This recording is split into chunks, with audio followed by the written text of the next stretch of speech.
तो एक बार की बात है, एक बहुत ही बड़े जंगल के छोटे से कोने में एक टिड्डा था जो नाच गा रहा था।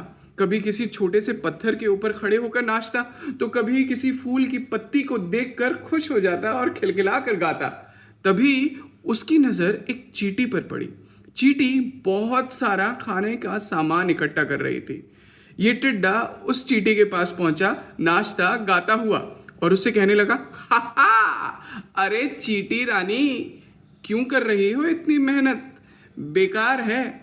चलो मेरे साथ, मिलकर नाचते हैं, मिलकर गाते हैं। अरे देखो नीला आसमान, देखो ये हरा हरा सब कुछ, चलो जरा।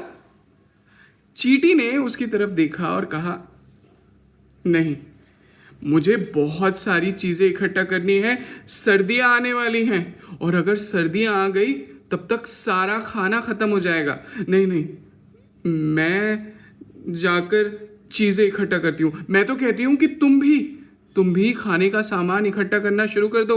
सर्दियों में कुछ नहीं मिलेगा। टिड्डे ने इस बात पर ध्यान ही नहीं दिया। वो कहता, अरे अभी तो सर्दियां बहुत दूर है, अभी तो इस नीले आसमान का मजा लेने दो।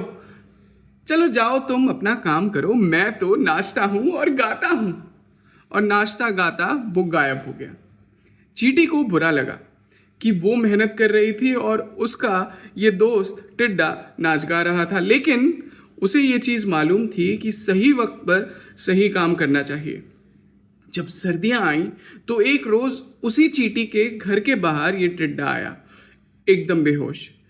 चींटी ने इस टिड्डे को अपने घर के अंदर घुसाया।